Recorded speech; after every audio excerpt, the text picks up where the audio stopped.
Friday, November 11th, and I'm taking the bus for once because it's going to be really cold. It's already, I can feel it's cold. We might get flurries, but I don't think so. But yeah, off to another class. Look at these beautiful leaves. Look, they're all getting like spotty and brown and old, but anyway. Got economics again. I'm so layered up, but it's gonna be good. See you later.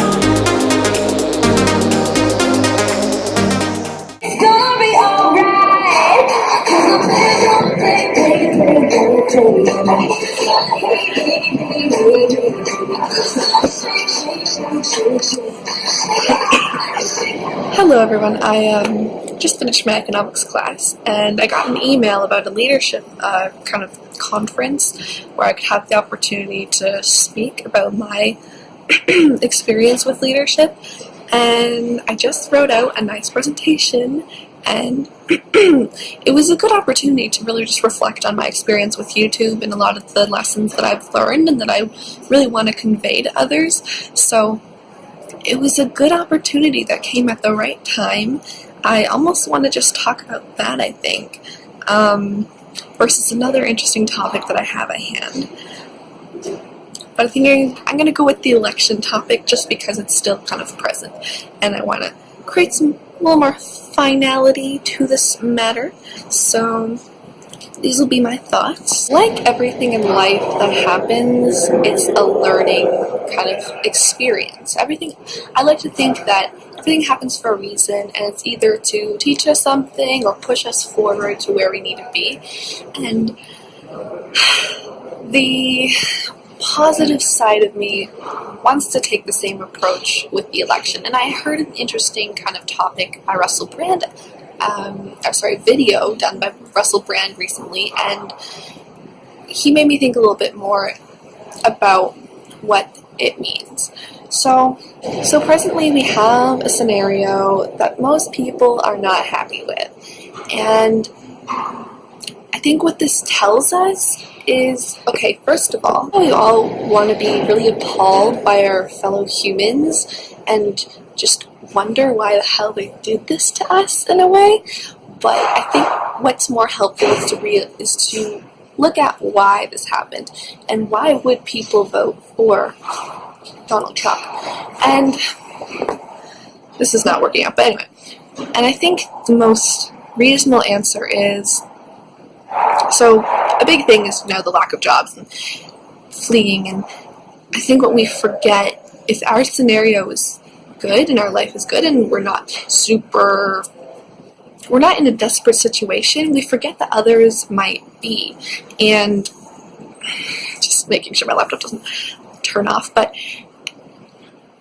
I think it's those not desperate, but if we look at Donald Trump and we don't agree with whatever he's saying, and you have to look and see why would people actually vote for him, and what scenario and circumstance will they have to be in for that to seem like a good choice.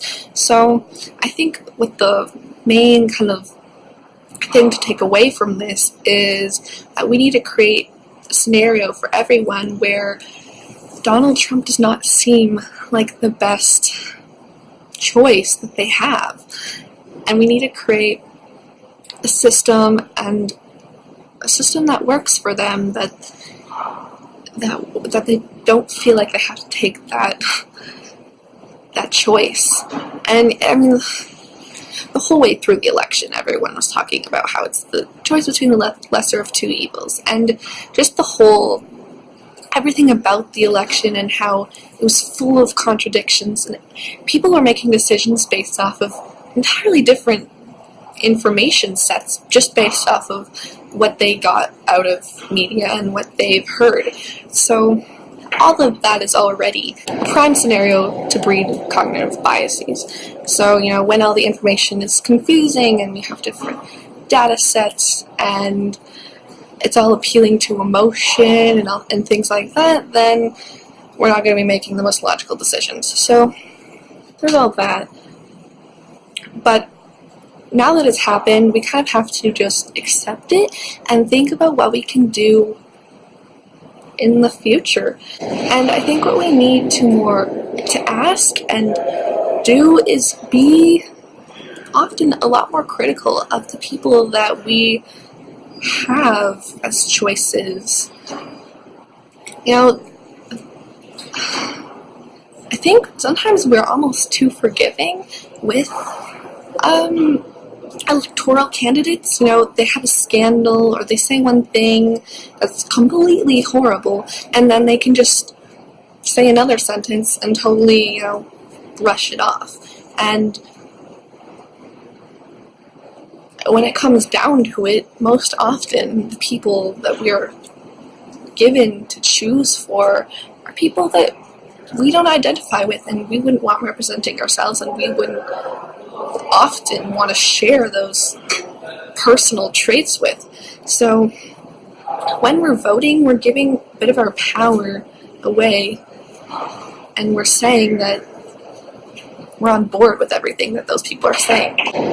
If our representatives don't represent us, if our democracy is not,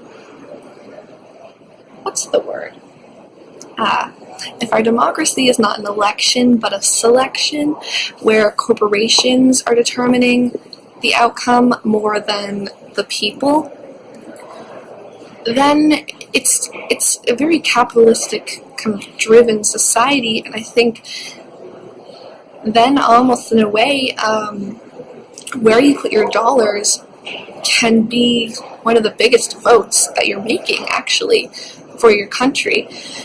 So it's an interesting idea.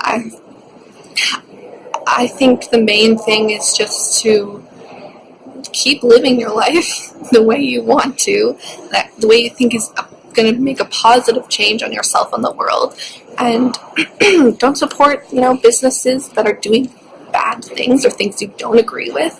And hopefully if we all move to a more positive and vegan lifestyle, then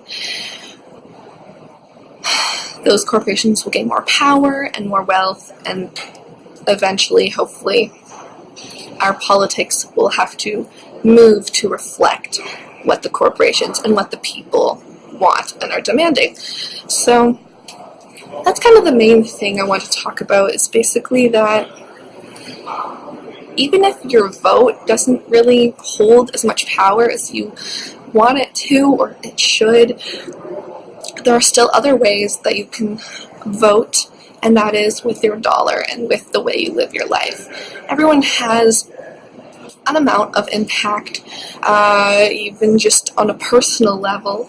So I think if we want change, like Ani says, it needs to start with ourselves. So if you're complaining about that you don't like what's happening, not just in politics, but with anything in life, make sure you evaluate yourself first and see what you are doing, and if that is in line with you, what change you actually want to happen. So be the change you want to be in the world, guys. And realize that, if you feel like your vote isn't creating as much change and impact as you want it to, realize that the way you live your life does. On a personal level, with everyone you come in contact and impact, and on the capitalist business level, where your dollar goes is where your support is going. So I'm not sure if I'm going to vlog much more. I am so tired, and I need to review and do some more editing and stuff, but we'll see if I see you again. If not, have a great day. Peace.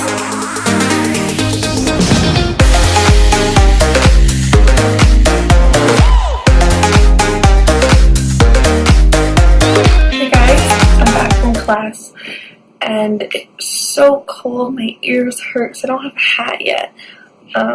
But in my poli-sci class, we had some interesting talks about federalism in Canada and how it's really decentralized, the merits of various universal kind of welfare systems, and whether they should be means-based or just completely universal. We talked a little bit about politics and, you know, freedom of Trump now that, you know, the House, Senate, and he can appoint some judiciaries, how there's not really as much accountability.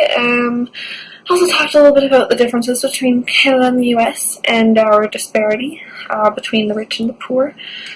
And yeah, mostly just talking about the evolution of Canada's welfare systems, because we didn't always have universal health care and all these things like pension plans. Interesting, lots to think about. And I have some new ideas for my policy paper, so I'm going to do that after I eat, because I haven't eaten anything really substantial since breakfast, so I'm so hungry. And yeah, that's the end of the vlog today, guys. Yeah, thank you for watching, and I'll see you in the next one. Bye.